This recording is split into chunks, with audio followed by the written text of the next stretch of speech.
Hi guys, welcome back to my channel target CASF 2026.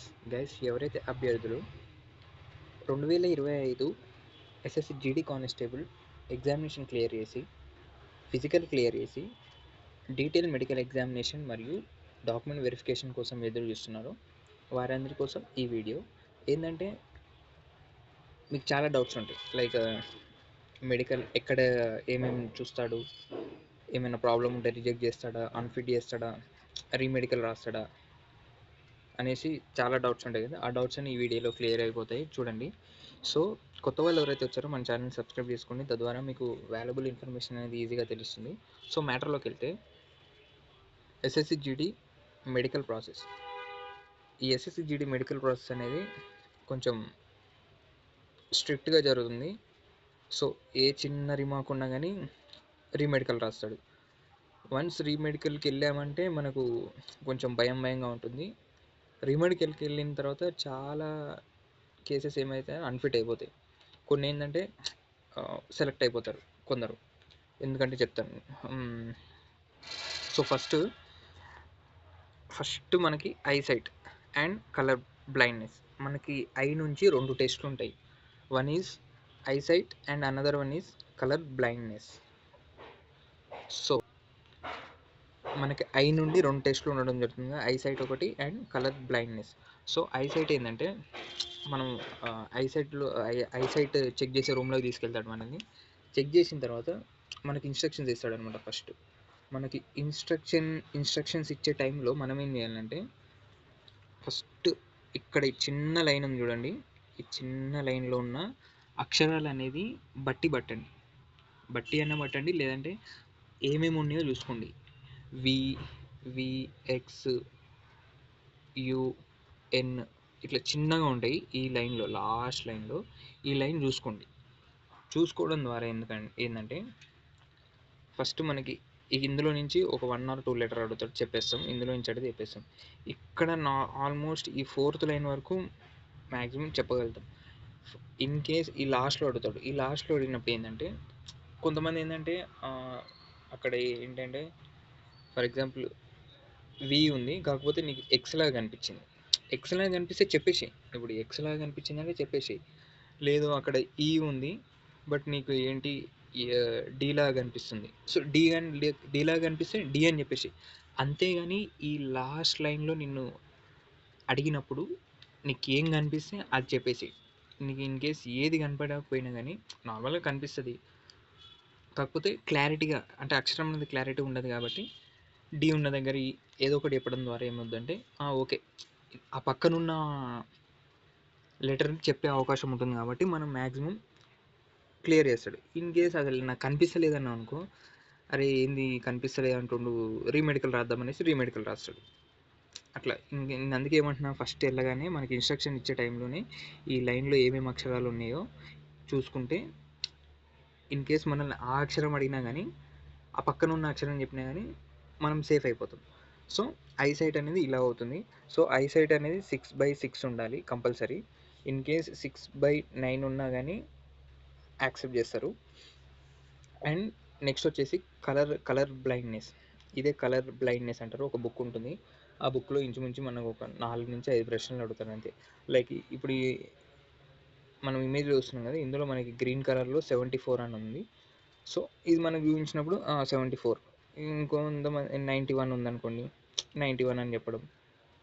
79 ఉందనుకో 79. మనకి ఏం కనిపిస్తుంది చెప్పాలి. కొంతమందికి ఏంటంటే అసలు కనిపించదు. ఈ కలర్ బ్లైండ్నెస్ ఉంటే మాత్రం అసలు ఎవరు ఏం చేయలేరంటే డైరెక్ట్ అన్ఫిట్ అనమాట.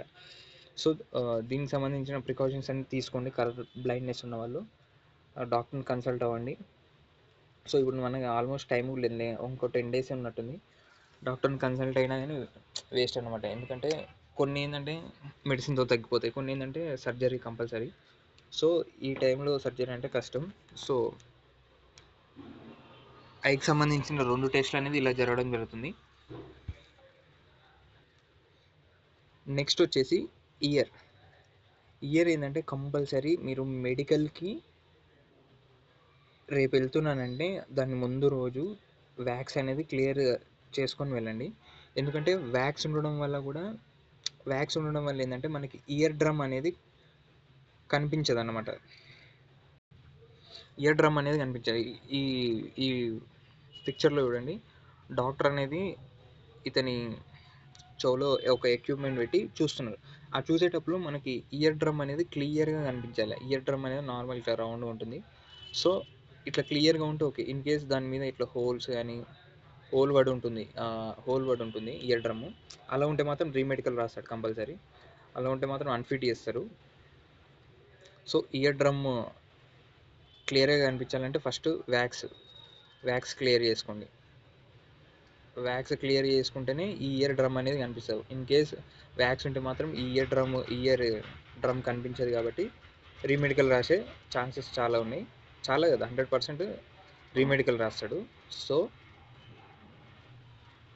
వ్యాక్స్ అనేది కంపల్సరీ 100కి 100%, 100కి 1000% క్లియర్ చేసుకునే వెళ్ళండి. ఓకే. అండ్ నెక్స్ట్ వచ్చేసి నోస్ ఏంటంటే డిఎన్ఎస్ అంటే డీవియేటెడ్ నజల్ స్పెక్ట్రమ్. సో ఇదేంటంటే ఇప్పుడు మనకి నోస్ ఉంటుంది కదా, నోస్లో 2 హోల్స్ ఉంటాయి. ఈ 2 హోల్స్ ఉంటాయి. ఈ హోల్స్లో మనకి నార్మల్గా కోల్డ్ అయిపోయినప్పుడు ఒక సైడ్ బ్లాక్ అయ్యి ఒక సైడ్ ఎయిర్ అనేది వస్తుంటుంది, ఆక్సిజన్ అనేది వస్తుంది కదా. ఈ డిఎన్ఎస్ స్పెక్ట్రమ్ ఉన్న వాళ్ళకి ఏంటంటే ఇక 24 hours వాళ్ళకి ఒక సైడ్ బ్లాక్ అవుతుంది, ఒక సైడ్ నుంచి ఆక్సిజన్ అనేది వస్తుంది. సో దీన్ని ఏమంటారు, తెలుగులో ఏమంటారు అంటే కండలు విరినాయి అంటారు. ముక్కులో కండలు విరినాయి, ఆపరేషన్ చేయించుకోవాలా, లేకపోతే తగ్గదంట అనేసి అంటారు కదా. అది ఆ కండలు ఉంటే మాత్రం కంపల్సరీ రీమెడికల్ రాస్తాడు. మనకి వన్స్ రీమెడికల్ రాసిండంటే రీమెడికల్ రాసి ఆల్మోస్ట్ ఒక యావరేజ్ ఒక 10 days టైం ఇచ్చినా కానీ ఈ 10 daysలో నువ్వు ఆపరేషన్ చేయించుకోవాలి, రీమెడికల్ వర్క్ క్యూర్ అయిపోయి ఉండాలి. సో ఈ గ్యాప్లో కష్టం కాబట్టి డిఎన్ఎస్ ఉన్న వాళ్ళు జాగ్రత్తలు తీసుకోండి. అండ్ ఇంకోటి ఏంటంటే మనకి ఇట్లా మధ్యలో దూలం అంటారు కదా దీన్ని, ఇది స్ట్రైట్గా ఉండాలన్నమాట. ఇట్లా చూసినప్పుడు స్ట్రైట్గా ఉండాలి. కొంతమందికి ఏంటంటే వంకరగా ఉంటుంది. ఇట్లా వంకరగా ఉన్నా కానీ రిజెక్ట్ చేస్తాడు. ఇలా వంకరగా ఉన్న ఈ ముక్కులో కండలు ఉన్నా కానీ కంపల్సరీ ఆపరేషన్ చేయించుకోవాలి. ఇన్ కేస్ ఇప్పటికీ ఎవరైనా చేయించుకోకపోతే అసలు మెడికల్ వెళ్ళకుండా ఉండడం మంచిది. ఎందుకంటే కంపల్సరీ రిజెక్ట్ చేస్తాడు. రిజెక్ట్ చేసినా కానీ రిజెక్ట్ ఉంటే రీమెడికల్ రాస్తాడు. రీమెడికల్ రాస్తే ఇచ్చిన టైంలో మనం సర్జరీ చేయించుకొని వెళ్ళాలి. ఆ టైంలో క్యూర్ కాదు కాబట్టి సో ఈ ప్రాబ్లం ఉన్న వాళ్ళు క్లియర్ ఆపరేషన్ చేయించుకొని ఇప్పటికి రెడీగా ఉంటే ఓకే. ఇప్పటికీ ఆపరేషన్ చేయించుకోకుండా ఉన్న వాళ్ళ కష్టం. అండ్ నెక్స్ట్ వచ్చేసి టీత్ అనమాట. టీత్కి సంబంధించి మనకి 22 మార్క్స్ అనేది ఉండడం జరుగుతుంది. టీత్కి సంబంధించి మనకి 22 మార్క్స్ అనేది ఉండడం జరుగుతుంది.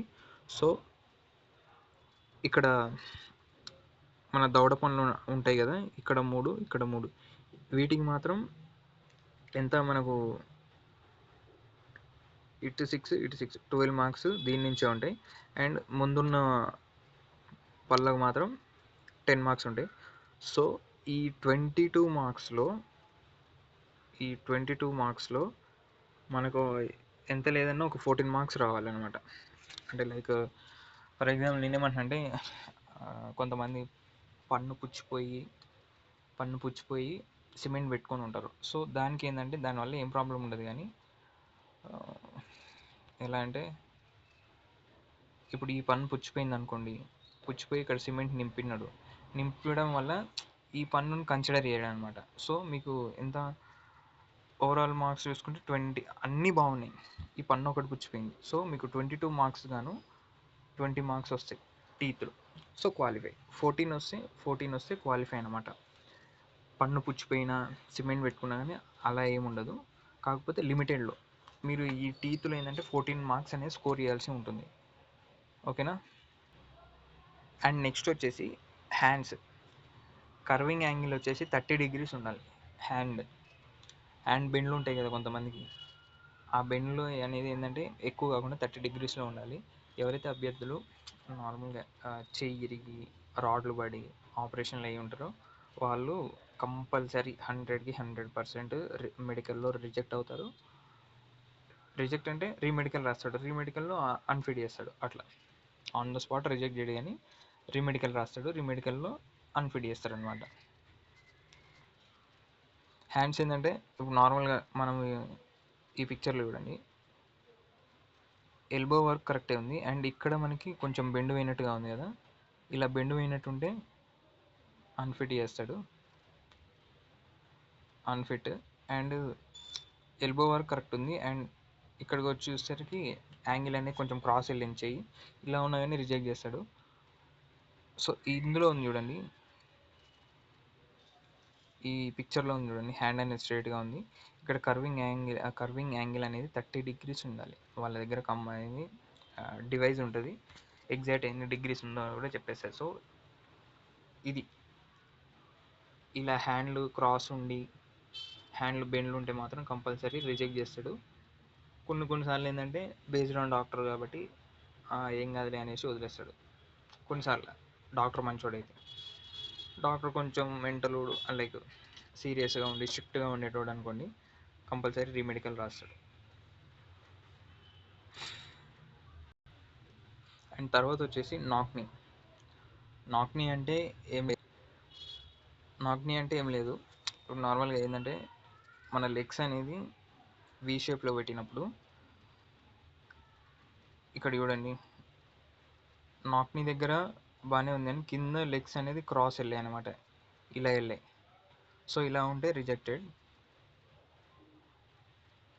అండ్ ఈ పిక్చర్లో చూడండి, మన నాక్నీ దగ్గర గ్యాప్ వచ్చింది అనమాట, ఇలా రౌండ్గా ఇలా గ్యాప్ వచ్చింది కదా, ఇలా ఉంటే రిజెక్టెడ్. సో మన లెగ్స్ అనేది స్ట్రైట్గా పెట్టిన తర్వాత లెగ్స్ స్ట్రైట్గా ఉండాలి, మధ్యలో గ్యాప్ ఉండాలి, ఇలా ఉంటే ఫిట్ చేస్తాడు కంపల్సరీ. కొంతమందికి ఏంటంటే ఇక్కడ ఫ్యాట్ ఉండడం వల్ల స్కిన్ టచ్ అయిపోయి మజిల్ టచ్ అయిపోయి నాకు నాక్నీ ఉందేమో అది ఇది అనుకుంటారు, కానీ బోన్ టచ్ కావద్దు అంతే, బోన్ టచ్ కాకుండా ఉండాలి, మజిల్ టచ్ అయినా పర్లేదు. ఇన్ కేస్ అక్కడ ఏమైనా డౌట్ ఉంటే వాళ్ళు ఎక్స్రే తీస్తారు, ఎక్స్రే తీసిన తర్వాత ఎగ్జాక్ట్ మన బోన్ ఎలా ఉందో తెలుస్తుంది కాబట్టి ఫిట్ చేస్తారు. ఇది నాక్నీ చూసే విధానం. అండ్ నెక్స్ట్ వచ్చేసి ఫ్లాట్ ఫుట్ చూసుకుంటే మనకి ఎట్లా చెక్ చేస్తాడంటే, నార్మల్గా సర్ఫేస్ ఉంటుంది, మన కాళ్ళని బకెట్లో ముంచి వాక్ చేయమంటాడు. వాక్ చేసినప్పుడు ఫ్లాట్ ఫుట్ ఉంటే ఇలా మన కాళ్ళు అచ్చు పడుతుంది కదా, ఇలా ఉంటే రీమెడికల్ రాస్తాడు. అండ్ ఇలా ఉన్న ఐ హార్చ్ ఇక్కడ చూడండి గ్యాప్ అనేది సన్నగా వచ్చింది, ఇలా ఉన్న రిజెక్ట్ చేస్తాడు. అండ్ ఇక్కడ చూసుకుంటే మజిల్ అనేది కింద ఆనది కాబట్టి ఇక్కడ వైట్గా ఉంది, సో ఇలా ఉన్న మనల్ని రీమెడికల్ రాసే ఛాన్సెస్ ఉంది. ఇలా మన పూర్తి కాలు అనేది ఇలా రావాలి, ఒక లెగ్ షేప్ అనేది ఇలా ఉంటే డైరెక్ట్ ఫిట్ చేస్తాడు అనమాట. ఇలా ఉంటే రీమెడికల్ రాస్తాడు, ఇలా ఉన్న రీమెడికల్ రీమెడికల్ రాసినా మనం అన్ఫిట్ అయిపోతాం. సో ఫుట్కి సంబంధించిన మెడికల్ అనేది ఇలా చెక్ చేస్తారు. సో నెక్స్ట్ వచ్చేసి వెనికోర్స్ వెయిన్స్ అనేది ఏంటంటే మనకి లెగ్స్లో ఉంటుంది, లెగ్స్ మన థై నుండి ఫూట్ వరకు ఉంటుంది నరము, మన థై నుండి ఫూట్ వరకు ఉంటుంది. ఇక్కడ చూడండి, ఇలా బ్లడ్ అనేది ఈ నరంలో స్ట్రక్ అయిపోవడం వల్ల ఈ నరం ఏంటంటే ఇట్లా పామ్ మెలికలు తిరిగినట్టు లెగ్ మీద తిరుగుతుంది అనమాట. ఇలా ఉంటే కంపల్సరీ రిజెక్టెడ్. దీనికి సంబంధించిన దీనికి సంబంధించిన ప్రాబ్లం ఎవరికైనా ఉంటే నార్మల్గా సర్జరీ చేసుకోవడం వల్ల క్లియర్ అయిపోతుంది. ఇది అంత 2-3 డేస్ ఒక 7 daysలో క్యూర్ అయిపోతుంది వెనికోర్స్. మరి అంత ప్రాబ్లం ఏమి ఉండదు వెనికోర్స్ వల్ల. సో ఎవరైనా అభ్యర్థులు ఈ రకమైన డిసీజ్తో బాధపడితే కంపల్సరీ చేయించుకోండి, దాని ద్వారా మీరు మెడికల్లో ఫిట్ అయ్యే ఛాన్సెస్ ఉంటాయి. అండ్ ఇది వెనికోర్స్ కాకుండా కొంతమందికి ఏంటంటే నరాలు తేలుతాయి అనమాట.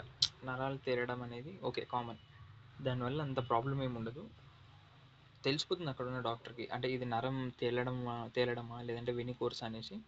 వాళ్ళు ఎక్స్పీరియన్స్ డాక్టర్స్ ఉంటారు కాబట్టి వాళ్ళకి తెలిసిపోతుంది. అండ్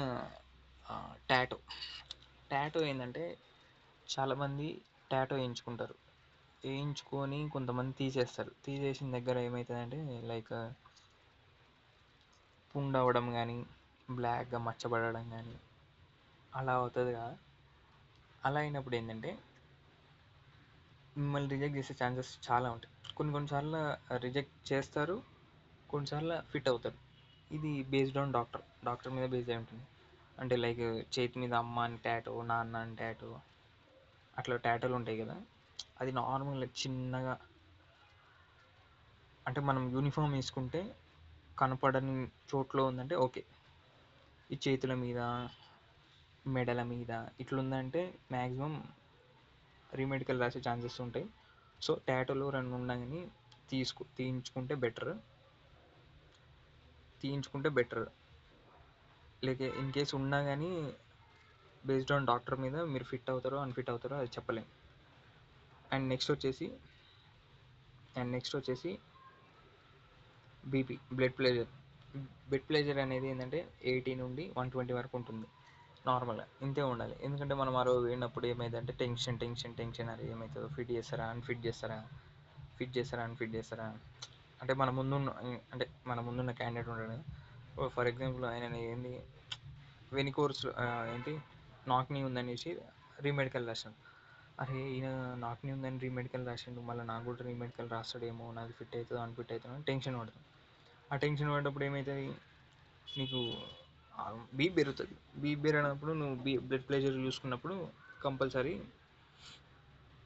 అది ఎంత 130, 140 అట్లా చూపిస్తుంది. సో అట్లా చూపించకుండా కూల్గా ఉండండి, ప్రశాంతంగా ఉండండి. మీరు ఎక్కువ టెన్షన్ పడ్డం కానీ చేతులు పచ్చిగా అయిపోతాయి, టెన్షన్ పడతారు, షివరింగ్ వస్తుంది, దమ్ అవుతుంది. కాబట్టి టెన్షన్ పడకుండా ఉండండి మెడికల్కి వెళ్ళే అభ్యర్థులు. అండ్ నెక్స్ట్ వచ్చేసి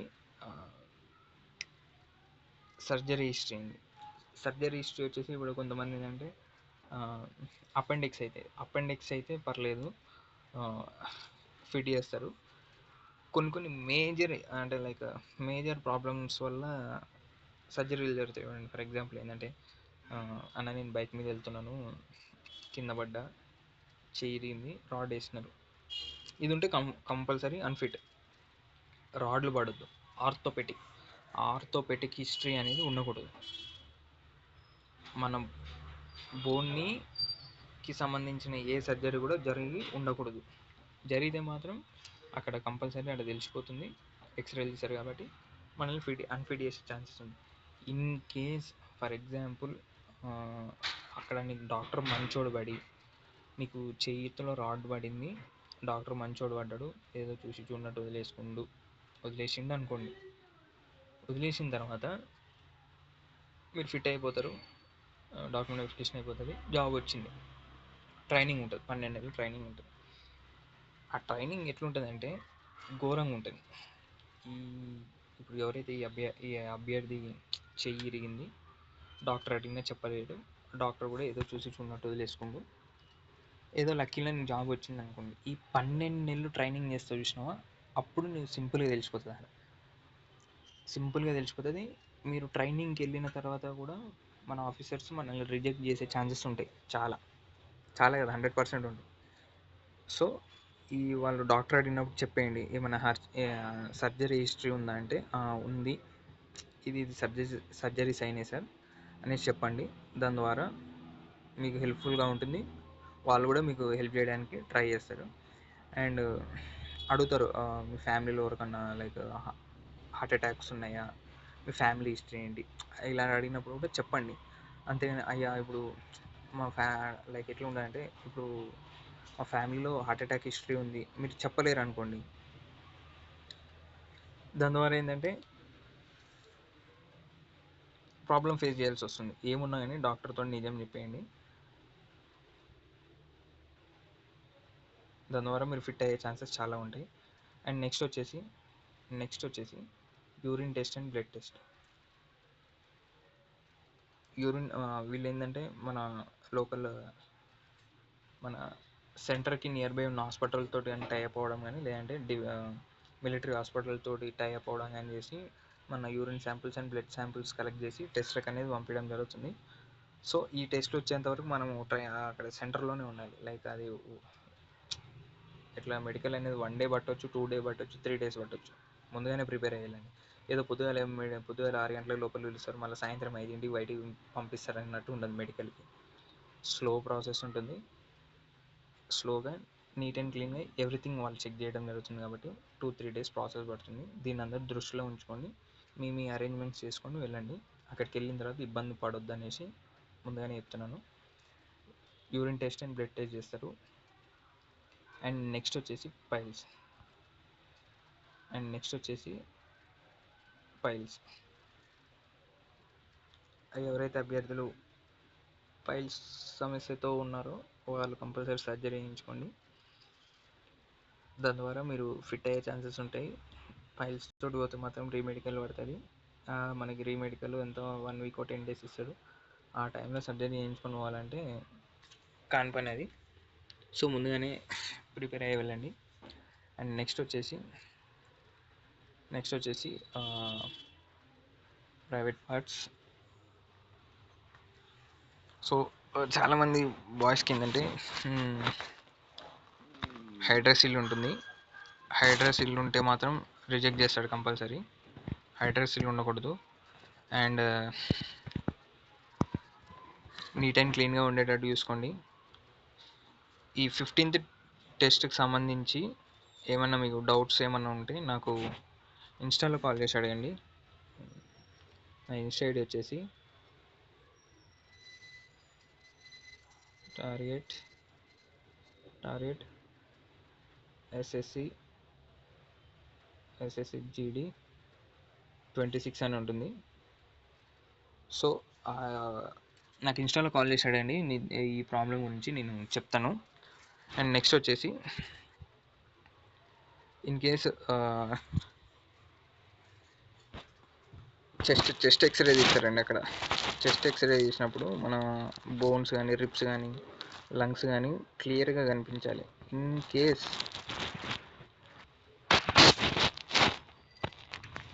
మన రిబ్స్ కానీ లంగ్స్ కానీ నీట్గా కనిపించాలి. ఇన్ కేస్ కనిపించకపోతే రీమెడికల్ రాస్తారు కాబట్టి.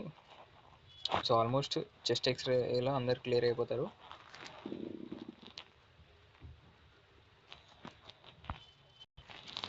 సో ఇది గైస్ మన SSC GD మెడికల్ అయినా, ఆర్మీ మెడికల్ అయినా, నేవీ మెడికల్ అయినా, ఎయిర్ ఫోర్స్ మెడికల్ అయినా, SSC GD కానిస్టేబుల్, డిఫెన్స్ మరియు పారామిలిటరీకి సంబంధించిన డీటెయిల్ మెడికల్ ఎగ్జామినేషన్ ప్రాసెస్ అనేది ఈ విధంగా జరుగుతుంది.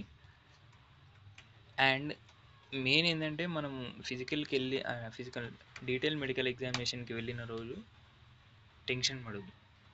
ఈ టెన్షన్ పడడం వల్ల ఏంటంటే చేతులు పచ్చిగా అయిపోతాయి. హ్యాండ్ స్వెట్, ఇంకోటి ఏంటంటే హ్యాండ్ స్వెట్ కూడా చూస్తాడు. హ్యాండ్లో స్వెట్ వస్తుందని తెలిస్తే అన్ఫిట్ చేస్తాడు. ఎందుకంటే హ్యాండ్లో స్వెట్ వచ్చిందనుకో రేపొద్దున నువ్వు గన్ను పట్టుకొని ఫైరింగ్ ఏడేస్తూ స్లిప్ అవుతుంది. అందువల్ల నిన్ను రిజెక్ట్ చేస్తారు. హ్యాండ్లో స్వెట్ ఉంటే మాత్రం టెన్షన్ పడొద్దు. టెన్షన్ పడ్డం అంటే హార్ట్ బీట్ పెరుగుతుంది. బ్లడ్ ప్రెషర్ 80-120 కాకుండా 130-140 అట్లా వస్తుంది కాబట్టి ఇబ్బంది అవుతుంది. ఏంటంటే నార్మల్గా కూల్గా వెళ్ళండి.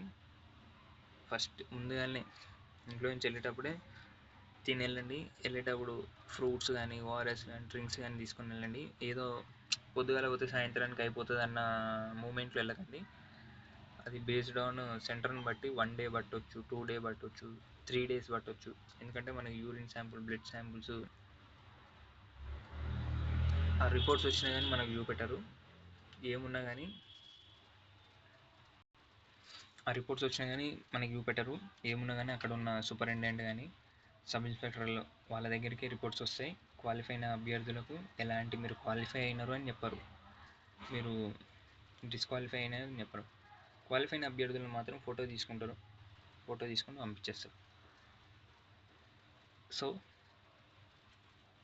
ఇది గైస్. అండ్ డీటెయిల్ మెడికల్ ఎగ్జామినేషన్కి సంబంధించిన ఏమైనా డౌట్స్ ఉంటే నాకు కామెంట్ సెక్షన్లో మెన్షన్ చేయండి, లేదంటే నాకు ఇన్స్టాలో కాల్ చేయండి. సో ఇంకేమైనా డౌట్స్ ఉంటే నాకు డైరెక్ట్ కాల్ చేసి మాట్లాడవచ్చు.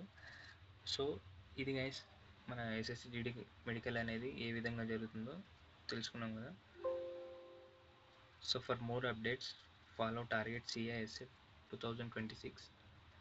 Like, share, and subscribe for more updates.